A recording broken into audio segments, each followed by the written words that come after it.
Hello everyone, in this video we'll be solving problem 56 merge intervals. The problem statement is we are given an array of intervals where we have a range from start to end.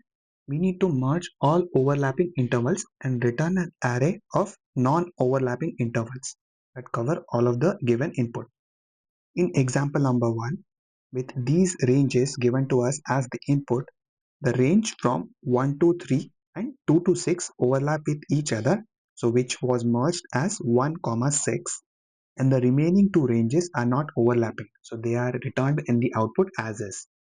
This is a very important problem because it will help you understand how to solve for interval related problems. Now let's switch to whiteboard and discuss how we can solve this problem efficiently and also understand how to solve any interval related problems. Before we start solving any interval related problems, we need to do some pre-processing on the input. And the best approach is to first sort the input array. It could either be by using the starting index or the ending index depending on the nature of the problem. Considering the nature of the problem that we are trying to solve today, the best approach is to sort it using the starting index. That is the start of each range or interval. After sorting the array, the next step is to compare the range of each interval.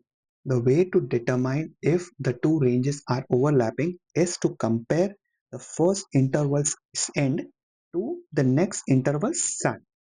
If E of I is greater than or equal to S of I plus 1, it means the range is overlapping.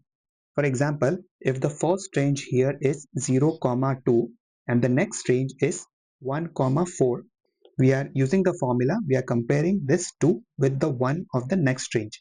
2 is greater, it means these two can be merged.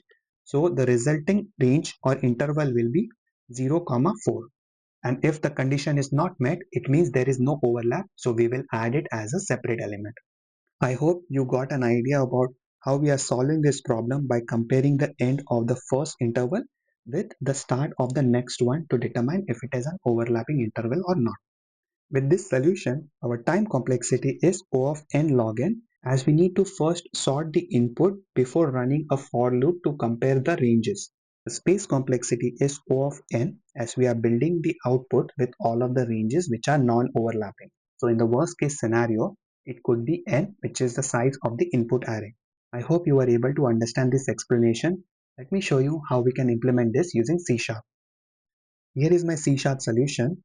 I start by doing some basic check to make sure the intervals are falling into the right criteria. After that, I'm sorting the input array using the start index. Then I start a for loop to iterate through all of the intervals in the given input.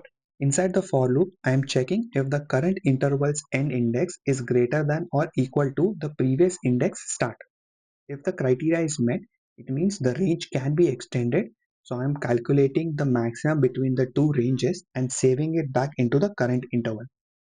If the criteria does not suffice, then I'm adding the current interval into the return value variable and starting a new interval.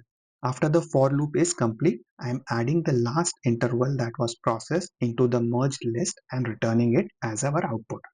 This code, when submitted on LeetCode, beats nearly 99% of the submissions in terms of runtime and 84% in terms of memory. Thank you for watching this video. I hope you were able to understand the explanation. The details to access the source code is available in the description below. Feel free to check that out, and I will see you in the next one. Thank you.